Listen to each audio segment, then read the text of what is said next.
Good evening, everyone. Bonjour à tous. Thank you for joining us for the Rideau-Rockcliffe Ward consultation for the 2023 budget. I'm Rawlson King, your city councillor. But before we begin, we thank you for joining this Zoom meeting. And though we're meeting virtually, I'd like to acknowledge that the land on which Ottawa is built is unceded Algonquin Anishinaabe territory. I'd like to take a moment to acknowledge that the people of the Algonquin Anishinaabe Nation have lived on this territory for millennia. Their culture and presence have nurtured and continue to nurture this land. The City of Ottawa honors the people and the land of the Algonquin Anishinaabe Nation, and the City of Ottawa honors all First Nations, Inuit, and Métis people and their valuable past and present contributions to this land. Before we continue, I'd like to go over a few housekeeping items. We will be recording this session for the public record, as you might have noticed. So if you want to maintain your privacy, please keep your video off. To see the person who is speaking, select speaker view instead of gallery view. And please place your microphone on mute until I invite you to ask your question. We will be entertaining questions both in the chat function and also live through video chat. But before we ultimately have questions, we're going to have a number of presentations, and we will have a presentation from city staff. We have Isabel Jasmine from the city here with us. But before we go to the city staff presentation, I'd like to outline a few facts about the budget in brief. And so I have a presentation, and I will ask my staff to put up that presentation so that we can briefly run through it. Thank you, Aaron. That's great. So before us today, we're talking about the 2023 city budget. And this is a draft budget that was presented to us to council at the beginning of February to support council's commitment to fund ongoing operational needs. It is important to recognize that this is a transitional budget between council terms. And I say that because council just took office in November. I believe we are now 3 months in. The new council has not set its council priorities. And so in effect, we've had 2 to 3 months to generate or to obtain a budget that has been generated by staff. So this is very much should be perceived as a transitional budget. We will have that full amount of time to consider the next budget this year, I believe, starting in November. So it gives you a sense that there is a bit of compressed timelines in terms of this budget. The city is proposing an overall tax increase of between 2 and 2.5% based upon council direction. So in late last year, council was presented with a direction by primarily the mayor to fulfill his campaign approaches, and that was set to 2.5%. Now, politically, and I'll just be very clear about this, I didn't agree that we should set that band for council direction, so I had voted against it. But the majority of council voted for that direction of a overall tax increase capped to 2.5%, based on the idea of affordability. And so the majority voted for that, and as a result, the budget as formulated is within those parameters. Next slide. At 2.5%, the average urban homeowner would pay an additional $104 on their annual property tax bill, while the average rural homeowner would pay an additional $85. Next slide. Resident input and feedback are obviously integral to the development of the city's budget, even despite the fact that we have a tight timeline. So residents, businesses, and community groups are all invited to take part in public delegations at committee meetings, and we have been holding a number of those meetings. Many committees have met. Transit has met, as an example, or emergency protective services has met. So there will be multiple, and planning and housing just recently met yesterday. So that's going to continue throughout the month so that community members can provide delegations. Residents can provide input. Residents can also provide feedback and questions through social media, through 311, and through the feedback tools that are online at engage.ottawa.ca. So there are multiple places where you can provide input, including tonight on this call. Next slide. In terms of the proposed ward investments in the budget for Ward 13, this budget will include investments in infrastructure. So outlined is $1.8 million to design Jeffrey Avenue, Arundel, and Farnham Crescent Integrated Road Water Sewer Project, which is ultimately part of a $12.4 million investment. There will also be an additional $1.8 million to design the renewal of the Église, part of a $9.5 million investment. Next slide. The budget will also include an additional investment in the Ottawa Community Housing Project on Mickinac Road in Wateridge Village to continue the construction of 271 affordable new units, bringing the municipal investment in the project up to $20 million to date. And that project in total will probably be north of $100 million in terms of shared investments by multiple levels of government. Next slide.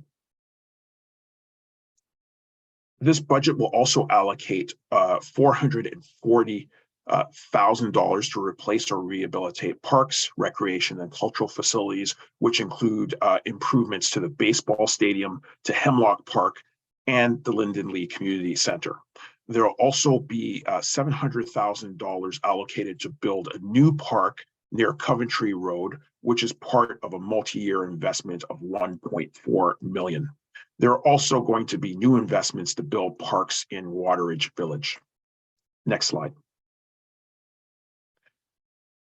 This budget will also include investments in transit, which will include $200,000 to renew the upper platform at St. Laurent Station, which you might see is underway. So this is continuing funding to ensure continuity and the completion of that project, as well as $56,000 to install new accessible bus stop landing pads at several locations along Den Haag Drive and Hemlock Road. And finally, the budget will also include for the ward $50,000 for improvements to Fire Station 51 in Carson Grove. That's the fire station on Montreal Road.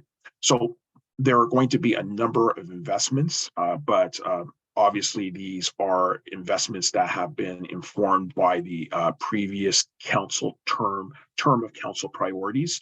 It's important to note that after this budget, council will sit down and will start to work on its new term of council priorities for this upcoming term.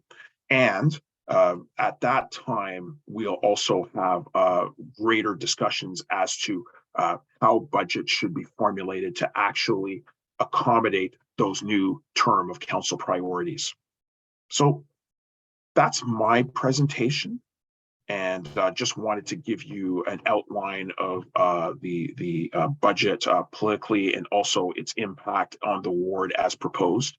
And now I want to give city staff through Isabel Jasmine the opportunity to have a wider discussion about the budget and its implications.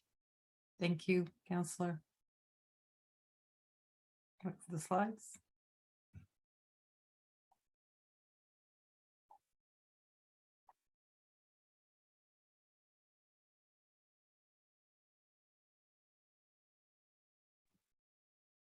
Do you see it? You can stay on that slide if you want. I just have an introductory slide, but and then I can go to this one. I'll let you know when to change it. You can keep it on that one. There we go. Oh, okay, good. So good evening. My name is Isabel Jasmine. I'm the Deputy City Treasurer, Corporate Finance. Today, I'm here representing the City of Ottawa Finance Services Department to provide an overview of the budget process. Next slide.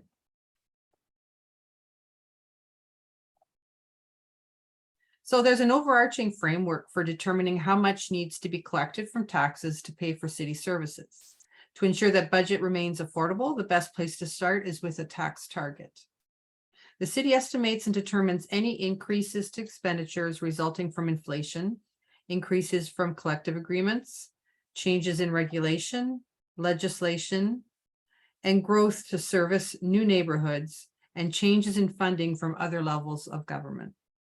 These are then offset by savings from efficiencies that can be achieved from operations, increases in revenues from fees that are charged directly to users of city services, and taxes from new assessment that particularly help to pay for increased operating and infrastructure costs to service new neighborhoods. Next slide. In 2023, the total draft operating budget for the city is $4.5 billion. Much of the operating budget, nearly 60%, is made up of 4 key services, which are water and sewer, police services, transit, and community and social services. As you will see on the next slide, much of the cost of these services come from sources other than tax. For example, water and sewer is paid for by revenue from water bills. Less than half of transit operating costs are paid for by fare revenue. And over 80% of community and social services are paid for by provincial and federal funding. Next slide. Here you can see that 50% of revenue comes from taxes and payment in lieu of taxes. 23% comes from federal and provincial grants, and 22% comes from fees and charges. For example, the water bill, transit fares, park and recreational fees, etc. Next slide. For 2023, the draft capital budget is $1.06 billion. The high asset intensive areas are primarily for water and sewer services, transit and transportation, which includes roads. The bulk of the capital budget for tax supported services is for the renewal and replacement of aging infrastructure. The remainder is for growth, which is new infrastructure, but which is primarily funded by development charges. Next slide. As you can see in this graph, 62.5% of capital funding comes from our cash reserves, which are put aside as a capital contribution from the operating budget every year. The remainder of the capital program is funded by debt, funding from other levels of government, and development charges. Next slide. This slide highlights the fact that there's very little discretion to reduce spending for many of the city's services. The police budget is tabled separately, and council does not have discretion to make line item changes. They can only approve or reject the budget in its entirety. Budget reductions in other areas like transit, fire, paramedics, and roads must be accompanied by changes in service standards. There's also a long list of services or expenditures where there is no discretion because these services are mandated, regulated, or mandatory, such as long-term care, public health, housing, and debt charges. There is a little more discretion in areas funded by fees where the fees can be increased to recover the cost of delivering the service, or in areas where there are no specific service standards or for administrative support services. Next slide. So as the councillor mentioned, council approved the budget directions for 2023, which are summarized here. Municipal tax target set at 2.5% overall, including citywide levy, Ottawa Police Services levy, and the transit levy, all at 2.5%. Annual additional taxation revenues also come from growth, which is forecasted at 2.2%. Rate programs increase revenue by 4.2% overall, as per the long-range financial plan for water, wastewater, and stormwater. User fees and charges increase in accordance with our fiscal framework or the long-range financial plan, and the capital budget is developed in accordance with the direction outlined in the DC background study, long-range financial plan, and our fiscal framework. Next slide. So this slide highlights the steps and timelines for the 2023 budget process. Because of the 2022 election, the timeline differs from the typical process you would see in other years. The budget directions report was approved on December 7th, 2022. All budgets were tabled on February 1st, 2023. In February 2023, individual budgets for each committee, board, and commission is being reviewed. It's at these meetings that the public has the opportunity to provide feedback and input on the budget via public delegations. Individual committees have the flexibility to make recommendations to make budget changes that could be funded from reductions in other committee budgets. The budget will be approved as a whole on March 1st, 2023. Next slide. So this is a list of the budget meetings at which public delegations can provide input and recommendations. The list can be found on the city's website and is updated if there are any changes made to these dates. Last slide. So there's several resources available to you and ways that you could provide input to the budget throughout the year. Engage Ottawa provides a comprehensive online engagement platform that allows you to connect with the city in an interactive manner. To provide input, you can complete the online survey or contact your councillor. You can also get additional information on the city's website at ottawa.ca/budget. All feedback is reviewed and considered. Your participation in this public meeting today is greatly appreciated, and I look forward to answering any questions you may have on this presentation. Thank you. Thank you so much, Isabel, for that presentation on the budget. So I think between some granularity around the specific ward investments as well as citywide, it should hopefully provide some level of focus for discussion. So I'll now invite questions and comments from residents. You can raise your hand through the functions, the reaction functions on the in Zoom, or alternatively, you can leave some questions in the chat, and we'll be able to relay that to Isabel.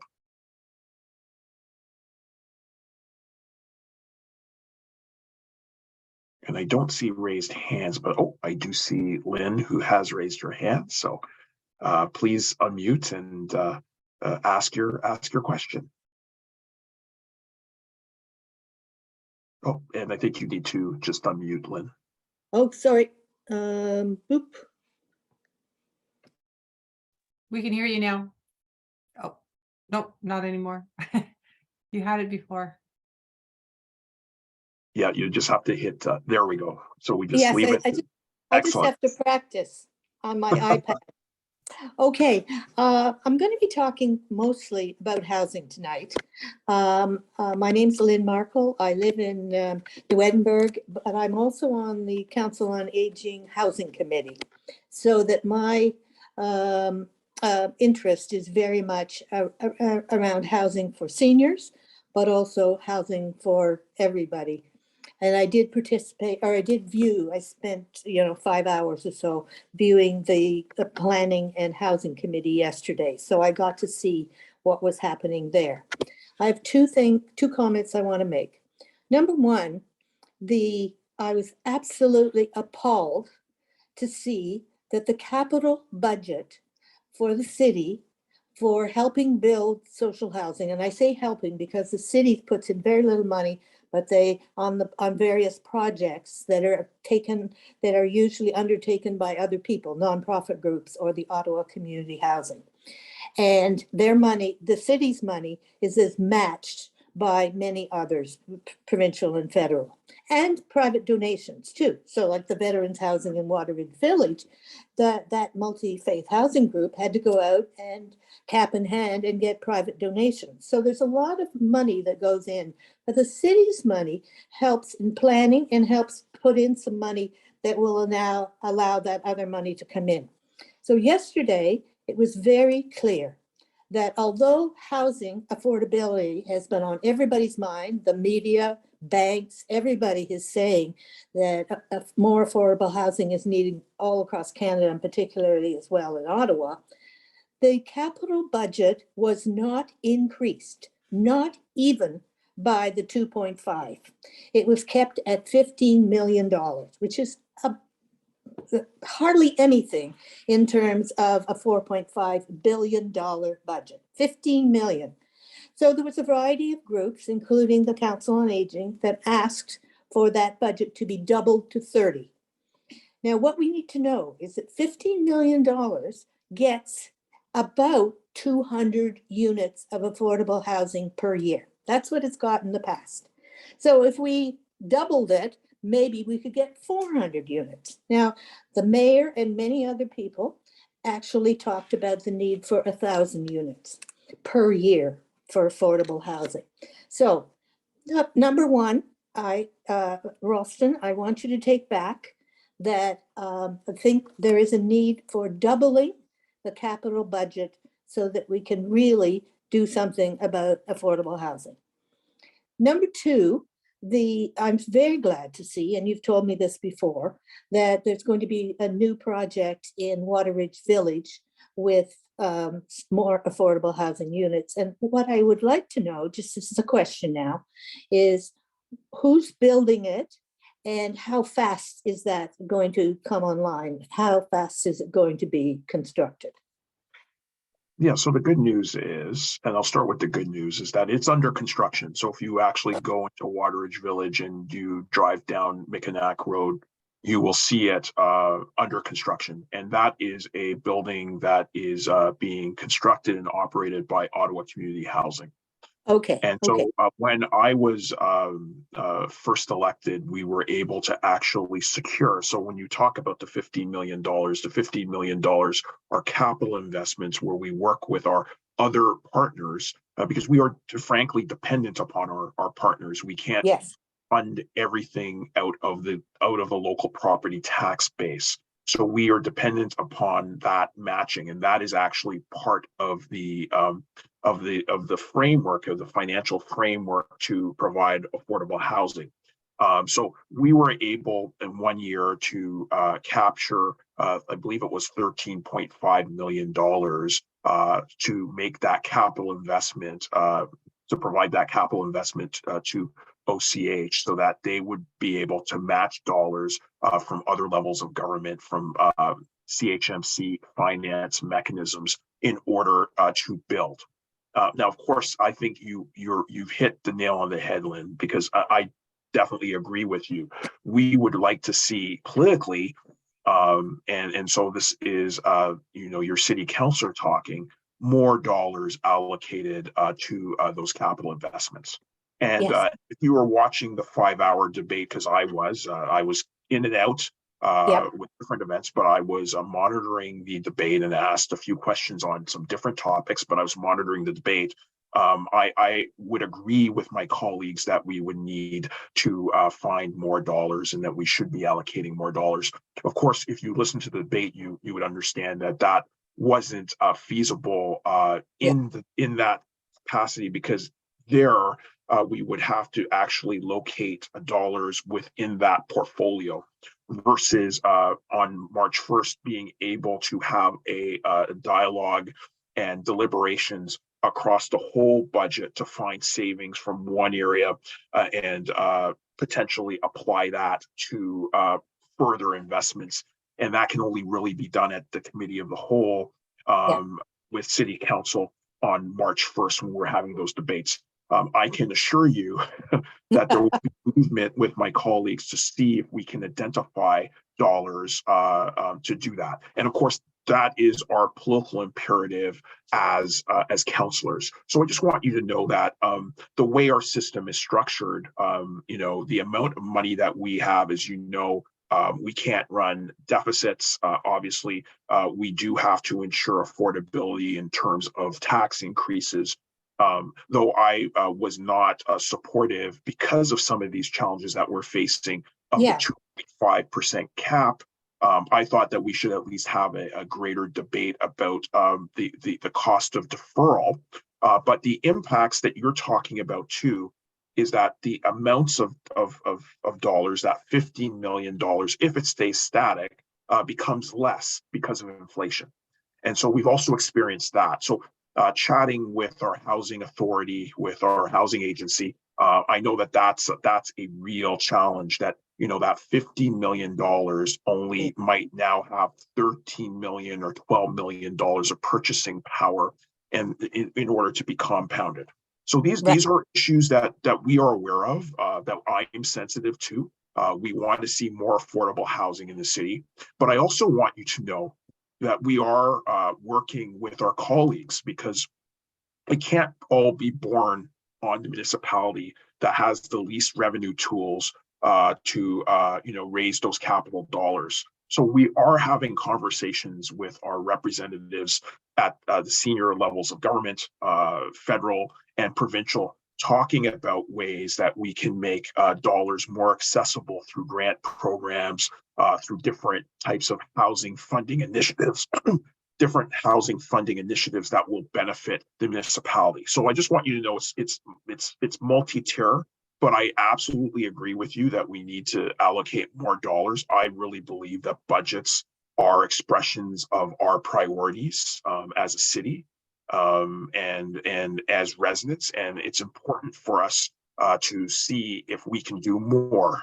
But the reality, of course, is that we do have some constraints, and as professional staff, Isabel presented those restraints. We have to work within certain constraints. We don't have a tremendous amount of discretionary dollars. It looks like a lot, but at the end of the day, you'd be surprised at how little we have in discretionary dollars, because we have to deliver legislated and other mandated services. So we're aware, we're advocating, number one, with senior levels of government. I actually did that this morning with some of my provincial and federal colleagues. We're always doing that, asking and saying, how do we fine tune programs? But rest assured, there will be movement on March 1st to see if we can find extra dollars for affordable housing. And I'll be talking to my colleagues about that in terms of the approach, dollars that might be able to be accessed, and where members might move motions. I would be very supportive of looking at increasing the capital investments that we could make. Fantastic. I knew you, I count on you to do that, and I knew you'd be there. I'm a bit worried about some of the voting records that I'm seeing in terms of, I thought there'd be a little bit more change in council, but I'm hoping some of the new councillors and some of the councillors from further out in the suburbs and the rural areas would also take this into account. And one of the things is, I'm talking about $15 million. I mean, additional. So surely to God, that's possible. And so that the overall increase is 2.55 rather than 2.5, sort of thing. But one of the things that I think is also really important is to recognize that some of the low income groups in this town seem to be going after the police budget, and are concerned about the amount of money that's being spent and the way that policing is happening. And I know you don't have, that's the police board, and that you don't have as much to say on that. I don't know if it's possible you take the 15 million from the police budget and put it over into housing, and then you end up having less homeless people and therefore less police need, and so on. So it doesn't work exactly that way. So the Police Services Board is in charge of that budget. They have the capacity to review it line by line. As Isabel has said, at council, we simply get a yes or a no vote. But it's possible. So, it's not possible technically under the legislation to remove dollars as a board in a way that would imperil the idea of having effective police service delivery. So that we have to understand, but it is possible to find deficiencies. And that was done in with the last board during the last budget. When I was on the board, we were able to find deficiencies that created some more fiscal room at the city to do things. So It's important to understand the complexity of the police services because a lot of it is negotiated contracts, and and so there are cost of living increases that impact the budgets. And so that's part of the challenge. Like most organizations, most of the money goes into human resources. There is negotiated labor agreements, and so they increase year after year. And so there's a bit of complexity to that, but it's not that conversation has been lost to anybody. I think that it's going to be a continuing conversation, and I can report to you the good news is, I was just talking to the deputy chief today, and the view from both the city and the police service is that they would rather see elements of response detasked. There is a commitment there to say, we don't want to intercede in issues that are public health issues if we don't have to. And so by definition, if we do that more and more and detask the police from areas where, frankly, the province has abandoned, and this is my political commentary, if we do that, then there's, I think, added fiscal room and capacity at the city if we're spending less on policing to spend more on social services and other priorities that people need. But frankly, that decision, when it comes to us, it will be a yes or no vote. We're not able to open that budget line by line and say, why are you spending on X, Y, and Z? We can provide input to the police service, which I did today. But of course, I'm not a board member, so I can't direct the spending. And even the board members there, they have constraints because the police are the professionals, they're the sworn officers who are providing inputs as to what is necessary to provide law enforcement and public order protection to municipality, which is mandated through legislation. So there's a lot of elements that are a bit complex there, but the feeling across the board, I think, is that we want to have less enforcement. We don't want to be arresting our way and prosecuting our way, and in terms of issues that could be addressed through public health and social services. We want to be preventative rather than reactive. And so I'm committed to that, and I know a lot of people are committed to that across the city. To be fair, I know that other people have their hands raised, so maybe we'll have another potential round if you have one more question, but I know that Paul has his hand raised.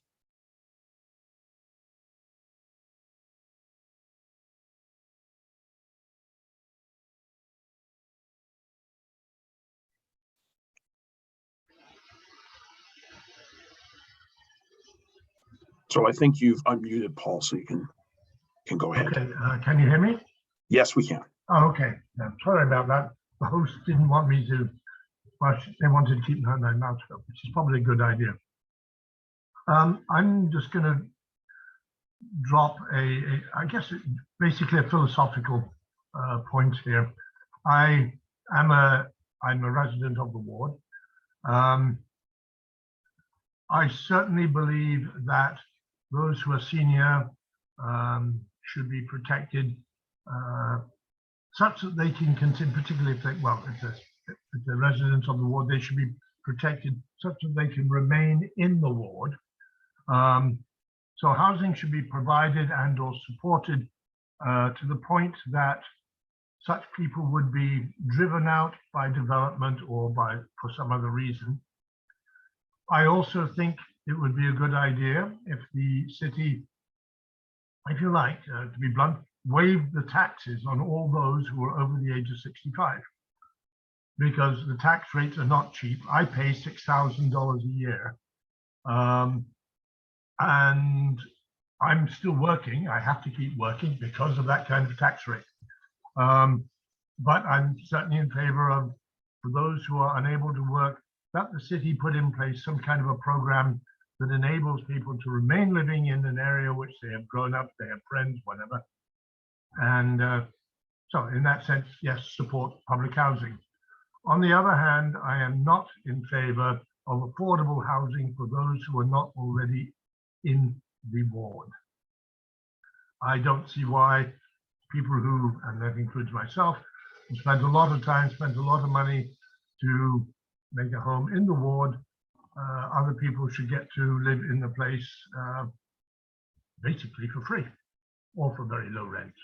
You know, I don't know the particulars. So yes, I think there should be the social housing, but it should be restricted to those who are ward residents. And I guess I'll make that short and sweet. Anybody wants to respond, please do so. Or I've just. Well, I appreciate the comments. I might ask Isabel to respond about programs that might be available for seniors to stay in their homes. But I would just say briefly that obviously the budget is citywide, as well as the programs around affordable housing. So you know, when you pay your taxes, it's not just elements going into the ward, it's going into the full city, and it's funding full city services. So, you know, I think about the library. The library system is a citywide system. So when your dollars are paid, it's not just allocated to the 2 libraries in the ward. So there are certain elements. Also, there are other elements which people don't realize that are completely mandated by legislation. We are a complete creature of the province. It's telling us what to do. You know, some people might say we don't like intensification. Well, the province tells us through the primary planning statement, the principal primary planning statement, that one of the goals of all municipalities is intensification.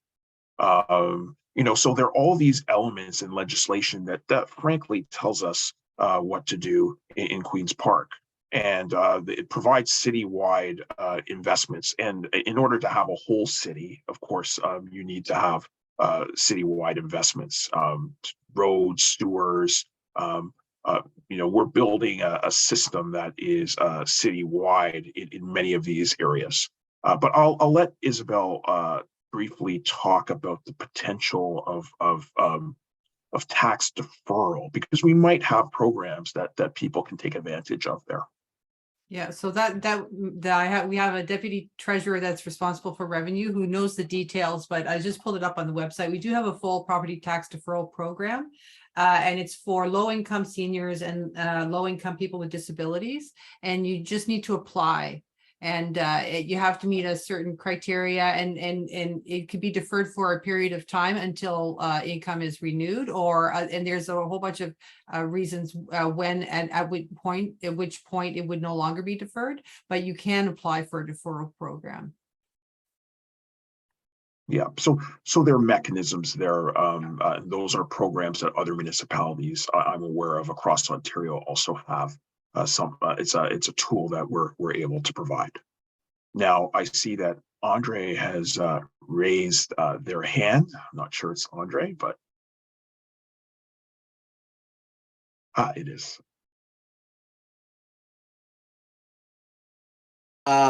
Yeah, so now that Lynn and Paul kind of laid down some groundwork, I have 2 things to say that probably I think Isabel might look at me like I have a hole in the head, because she knows how taxes can and can't be raised.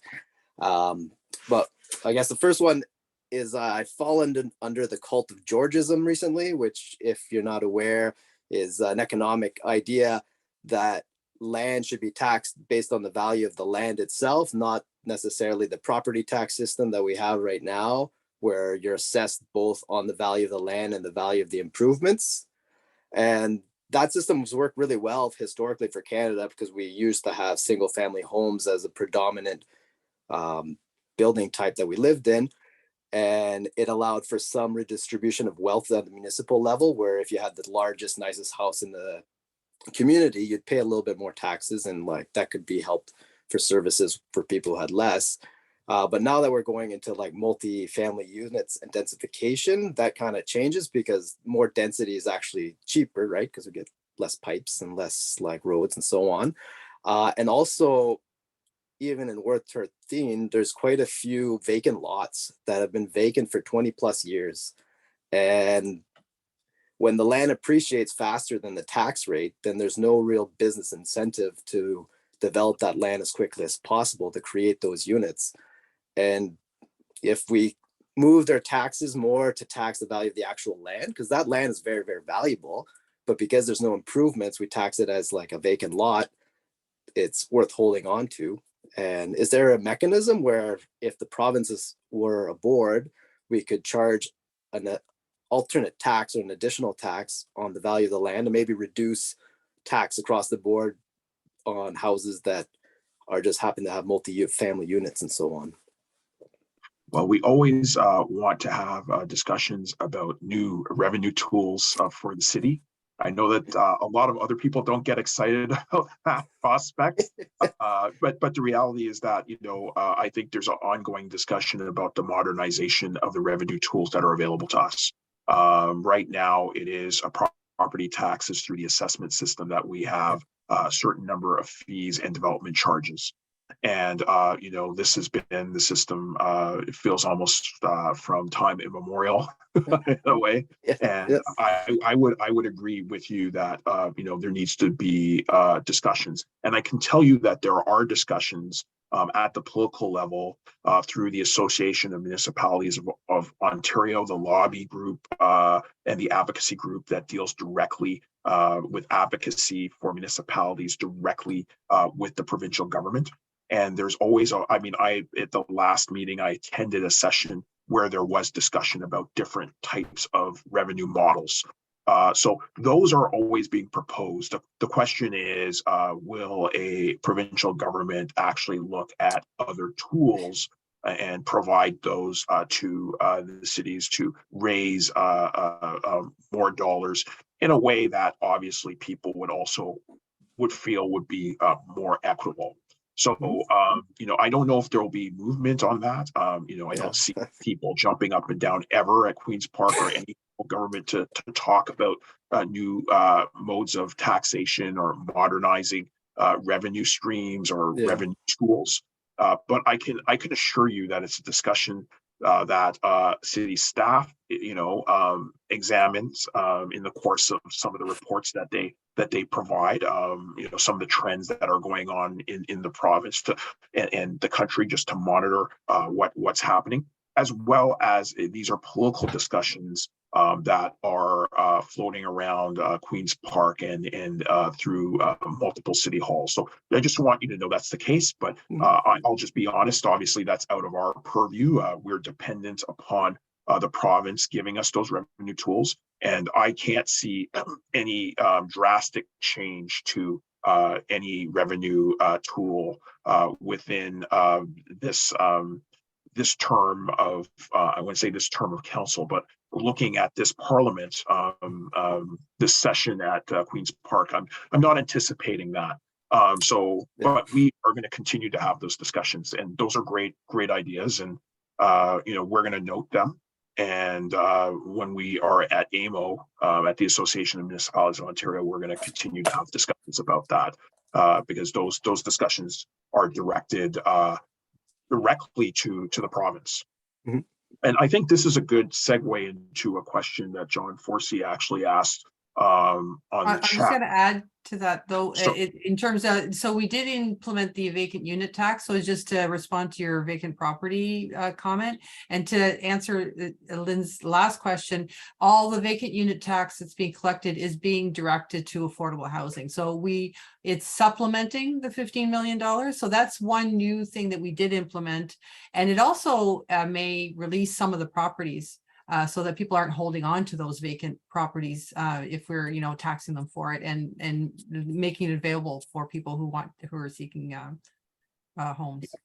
Yeah, and I think the good news is, despite that there were concerns about the VUT, there's been a high level of compliance in terms of people going online and simply clicking yes or no or drop down. It took me literally less than a minute online, and there are other tools as well that people can utilize through 311 if they don't have a computer to actually do that. But I know, Andre, that you were talking about maybe a wider set of tools as well. And I just want you to know that there are discussions afoot.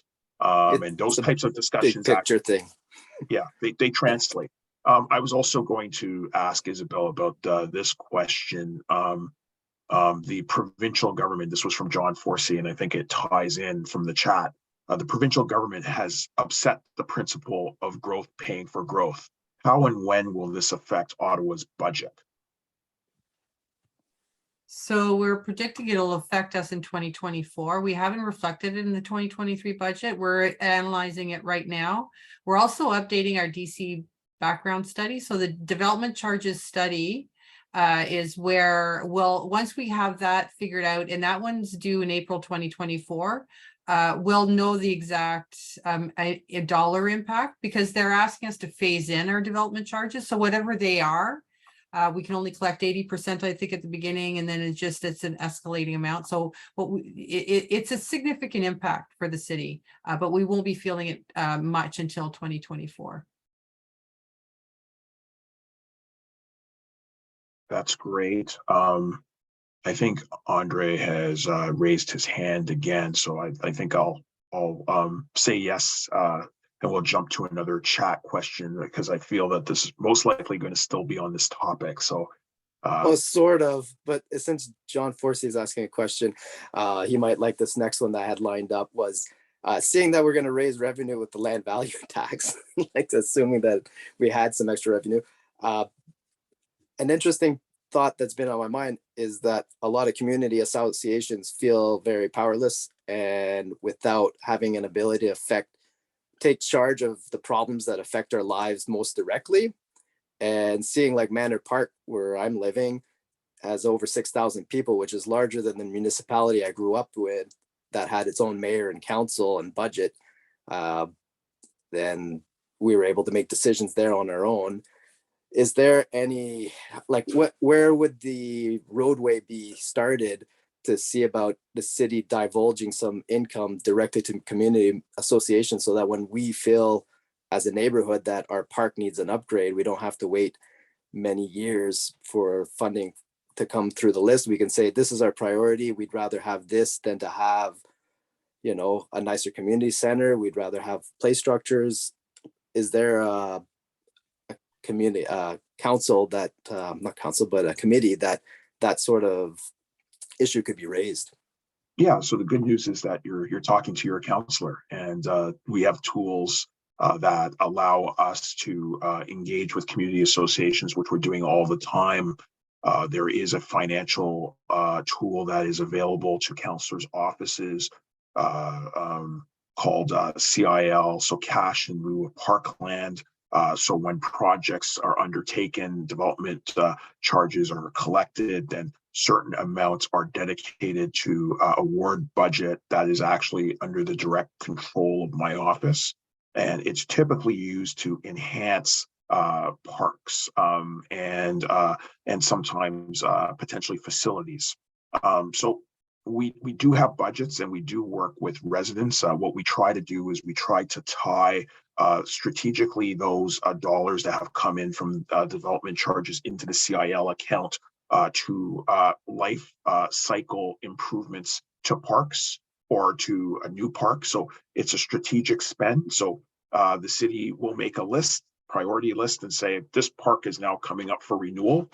Then we have a consultation, and we're able not just to utilize the amount of money that the city has allocated. We're then able to add additional infrastructure based on community input. And so it allows us to get a bigger bang for our buck.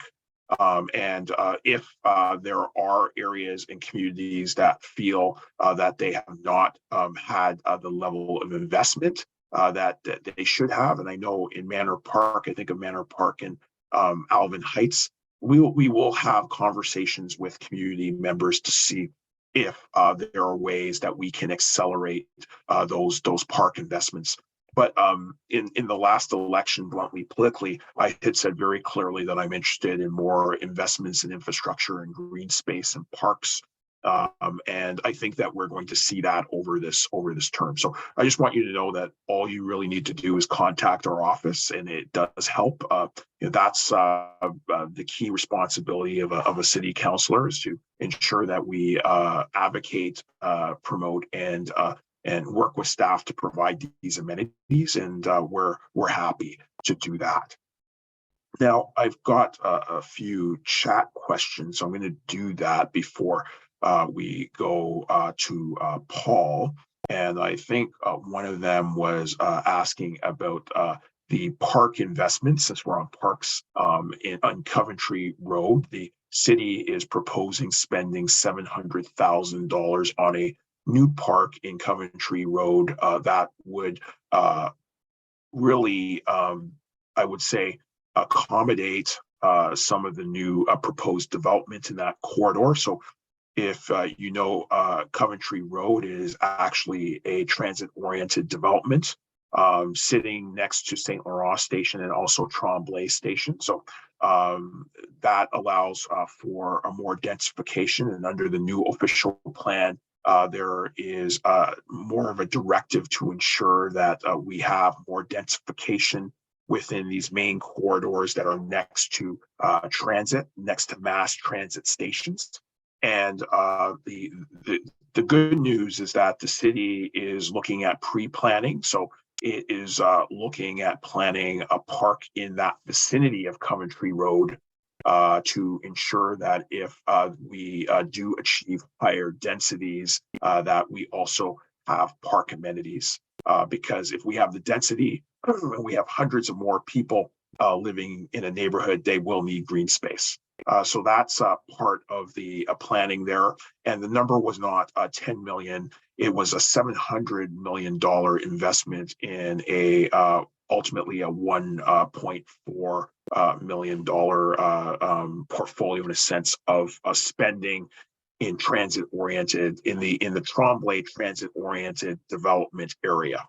So that's the number, just to be accurate. And then I think there is a question about finding out more about the cultural master plan. And I don't believe that would be part of the budget. That sounds like a master planning document. So I might ask my staff if they're able to locate a document from the previous term to put that into the chat. If we're not able to find it right now, we are happy to follow up with you if you send our office an email.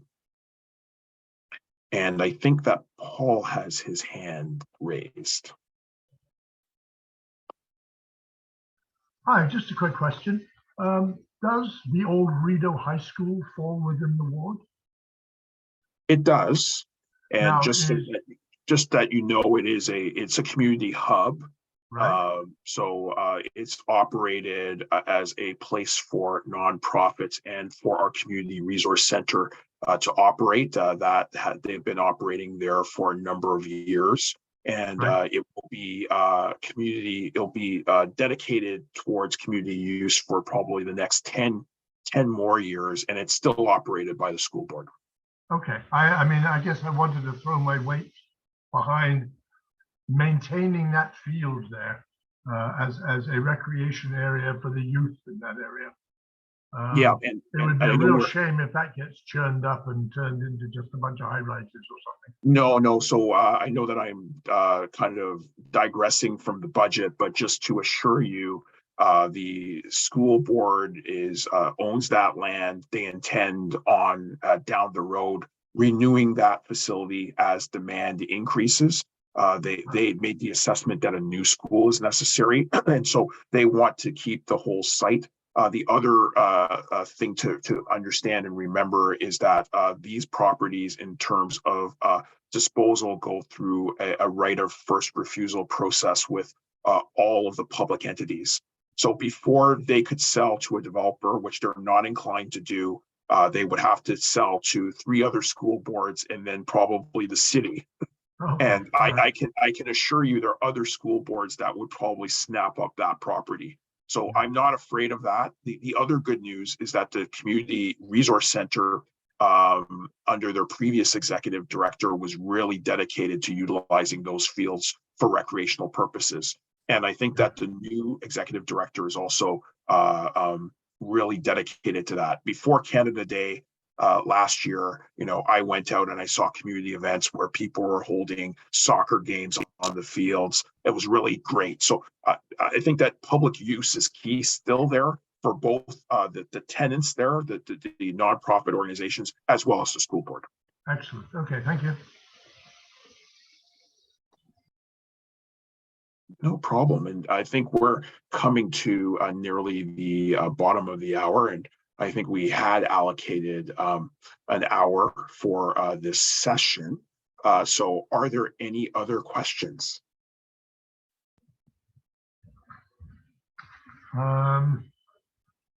Not really. Well, okay. Hang on. Sorry, I should put my hand up. Well, I see Lynn has. So Lynn wants to ask a additional question. So maybe we should let her there.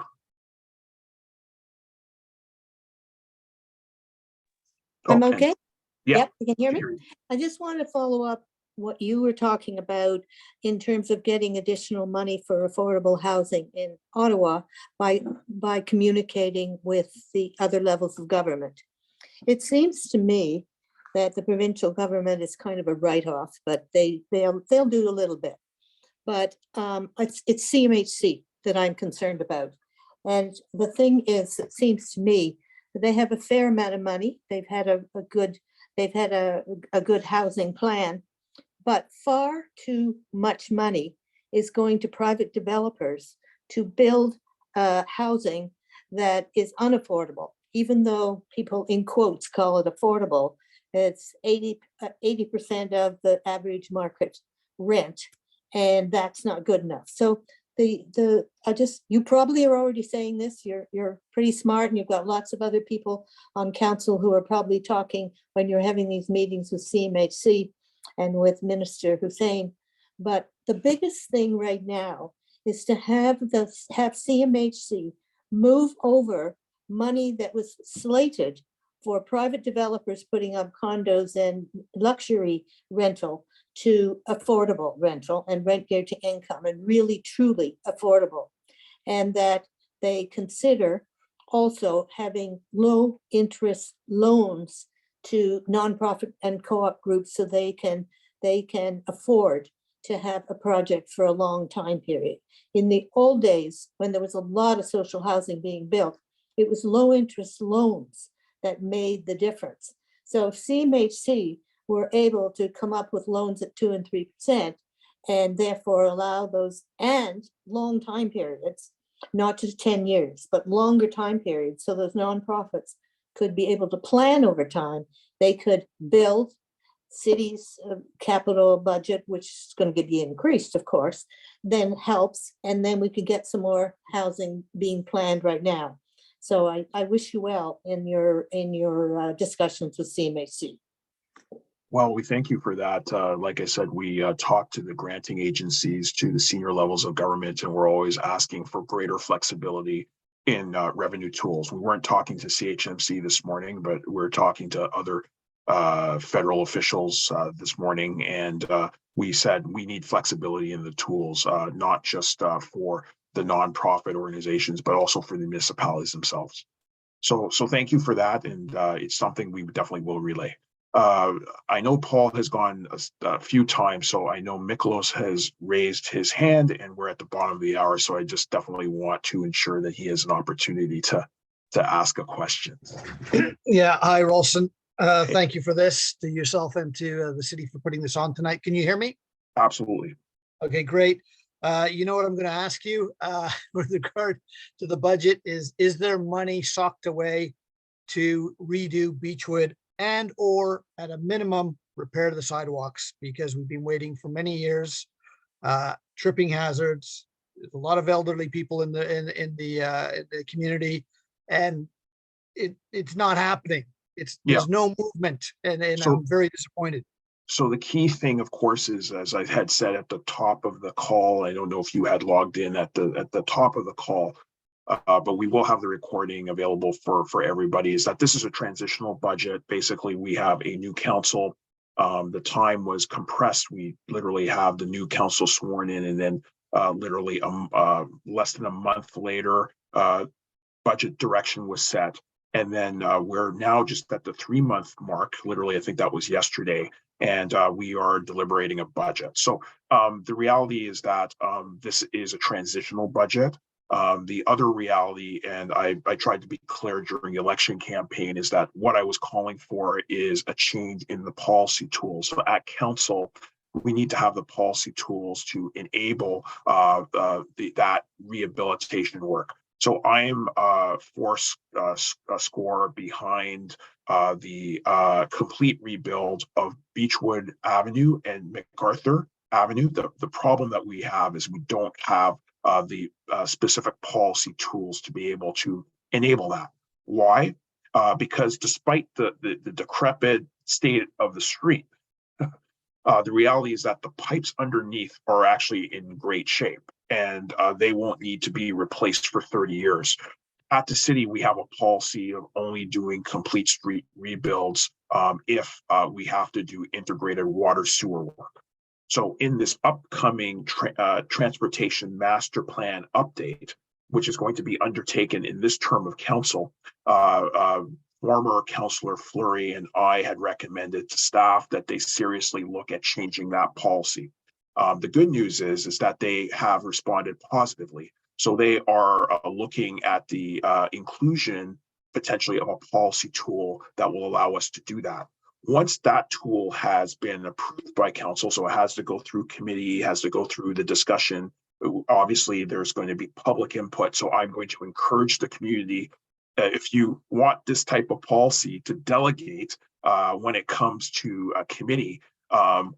Then when we have the policy, we will be able to get the street on a list, but it will be on a list and it will have to be prioritized.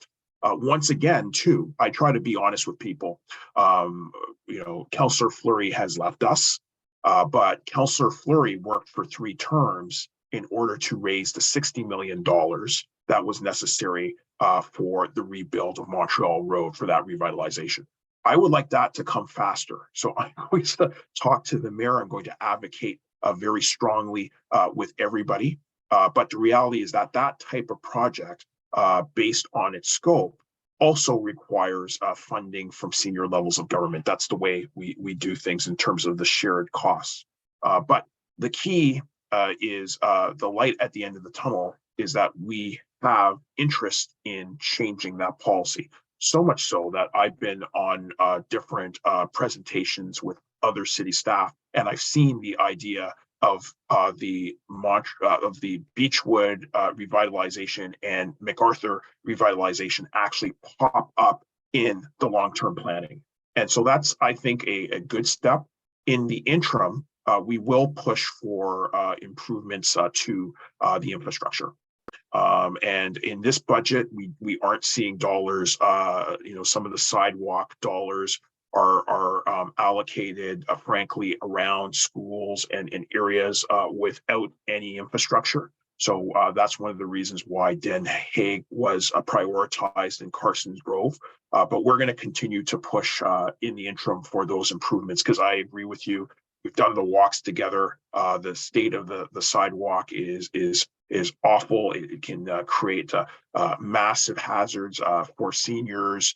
I'm not satisfied with the state of the road, as well as despite the fact that we did have a policy innovation that allowed us to see cycling and active transportation infrastructure implemented on the street. I'm not pleased that it's incremental. So there's all sorts of things that I'm frustrated at. That is my #1 priority. But at the city, council is responsible for putting the policy tools in place, and then working through the process to get those on priority lists, and then working on the process of advocating for the resources that will be necessary. So I don't want to give people the impression that this is going to happen tomorrow. It definitely can't happen within the context of a transitional budget before we even have term of council priorities. But it is my priority to ensure that we have this type of economic development focus. And the reality is that other areas of the city have seen improvements or are undertaking public realm plans. We need to get there where this is being considered. It gets into the slipstream and then it's considered for development. So that wasn't done before. We're trying to do that now. And we're trying to say it's important to expedite that so that it's not a project that will take 10 years to wait before we even get momentum. We want to see forward momentum much quicker than that. Thank you for that. I just want to say, yeah, I understand this could take a lot longer to have redo the whole street. That's fair. And I'm not even worried about the road because the road quality for drivers is not bad at all, in my opinion. And I drive it every day. Bicyclists, that's a different story. Yeah. Definitely needs to be a decoupling from the pipes in the ground and the sidewalks and all that stuff. They should never be attached to one another because they don't get repaired. And when things don't get repaired, they deteriorate further and they cost more to repair or redo long down the road. What's very disappointing is you go out to Barrhaven or certain newer communities or even the older Barrhaven, and they've got big, wide, I don't want wide roads, but it's like they've spent a lot of money out there and we're getting not even the scraps to fix some of the panels on the sidewalks. Yeah, so there's definitely inequity in terms of the allocation of resources, and that's just naturally because of the development charge framework. So, if you're building out a new subdivision, everything's going to be new, everything's going to be well planned. As you know, we published a position paper on the different tools, the policy tool changes that we were seeking. And part of the challenge, of course, is Beechwood is a completely different beast. It's where several municipalities met, all with different planning departments. So that's one of the reasons why you don't have one straight angle on that street. There are a lot of planning, and that gives you a sense of the amount of engineering challenges. It's just not something that we could just get a pot of money and still do tomorrow. But we need, firstly, the tools that will enable us to get that pot of money to ultimately do the work. And all I can say is I'm committed to doing that. I didn't see a clear path. I'm not going to denigrate my predecessors, but I didn't see a clear path to that. And I'm trying just to create a clear path. So whatever happens in the future, with your representative with Rideau-Rockcliffe, that there is that path to actually make those changes.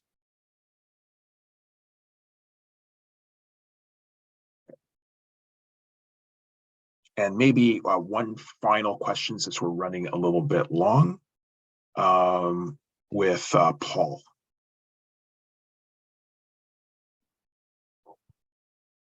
Just a quick observation. This is a revenue one. With the increasing, the reasonably large proportion now of city streets and an ever increasing large proportion being handed over to bicyclists, start requiring bicycle licenses to pay for some of this. Those roadways have to be created, have to be maintained. Cyclists should pay their share. That's it. Well, we'll note that comment. I don't think that there's any plan in the future, and I've had this discussion with people for licensing. But I think the reality is that the way that the city looks at planning is through a complete street framework, and it's looking at all modalities.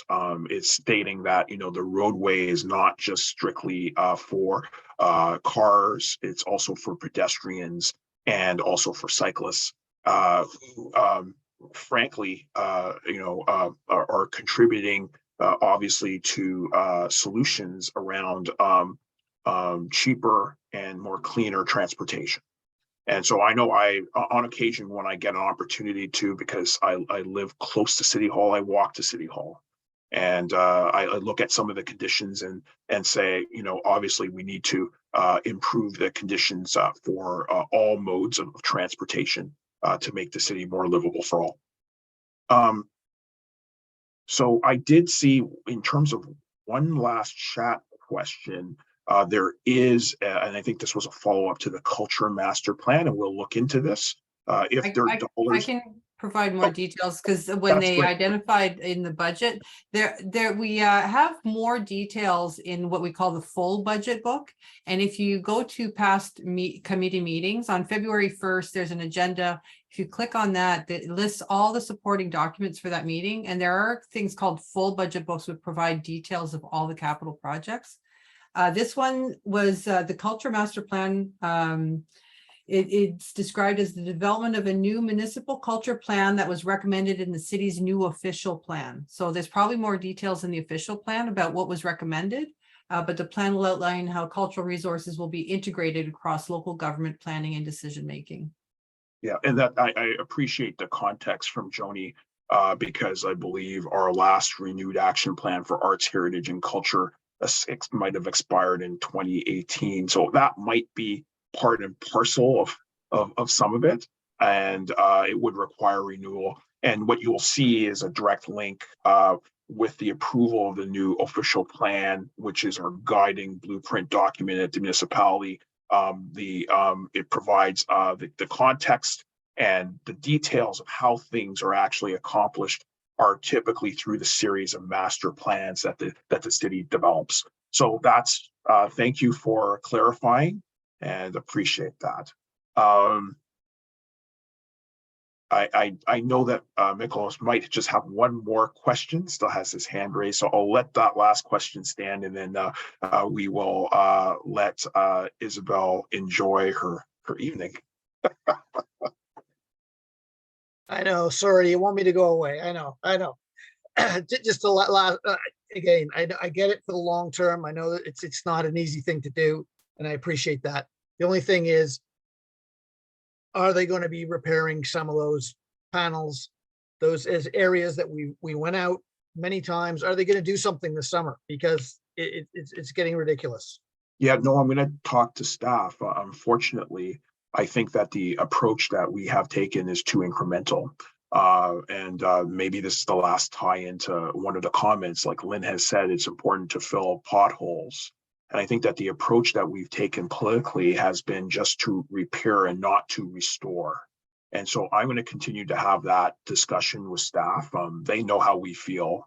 There's only so much money that is available, especially with 2.5%. So that's my political commentary in the sense. I think that I'm having wider conversations with people, and I try not to be facetious, but often I have conversations with people about those dollars, and I'm not asking for some precipitous change in terms of the tax level. We're not asking to blow out people's taxes so that they can't afford things. So I partially joke, we're not interested in paving the streets with gold. We're interested in just asphalt. We would be happy with that. And so we need to work with staff to determine plans to do that. I can commit to you that not unlike Councillor Fleury, I know it often seems like we just do the tour and then nothing happens, but it does require a lot of back and forth. We have to talk about the engineering challenges, and then the cost, and what's within scope, what are programs and initiatives that we can tap into. But I would agree with you that the quality is not good, which is one of the reasons why over the long term, I'm also advocating for more of a long-term solution. But I think we have to be multifaceted. And so I just want you to know it's not just a long-term solution. We're also always following up with staff, especially during construction season and the run-up to construction season, to see what can be done, what interventions can be done, and whether they can be more comprehensive than what we typically get. So I just want you to know that we are committed to that. Obviously, as your elected official, if I could snap my fingers and improve it tomorrow, I would. But obviously, we're dealing with a multifaceted budget, a lot of budget pressures, different protocols and rules. And so we need to actually work through that, and we're going to continue to work with staff to advocate for more investments.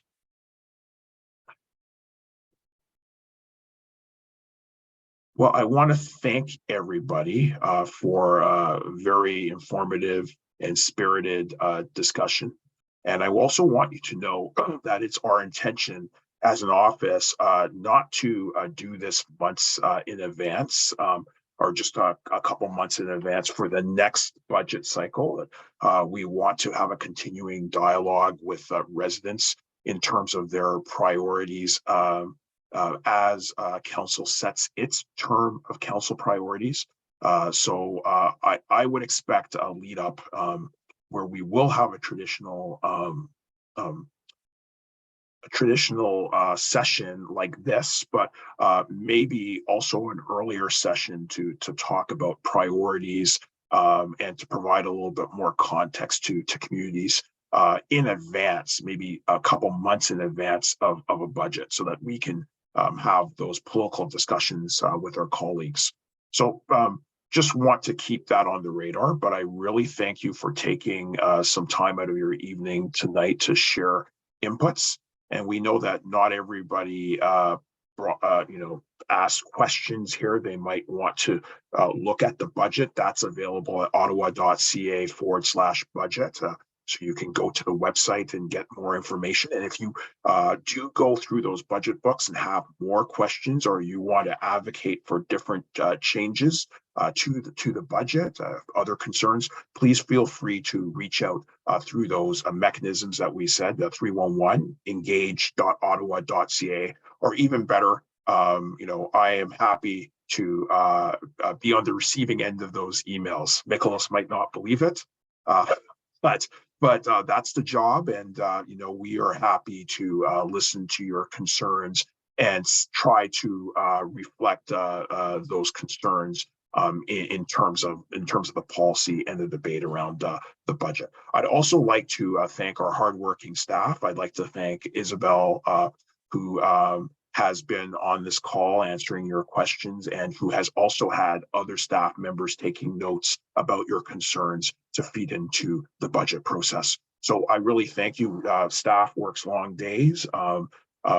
Sometimes they're also subjected to criticism, but I know that they do a lot of hard work, especially during the budget period, in terms of accommodating, listening to the needs of council, and accommodating both council and residents through the process. So we're very appreciative of the long hours you've been working this month, and the time that you spent with us. We do appreciate that. And I appreciate the time that residents have spent collectively on this call. And we will definitely look forward to more input from you in this budget process.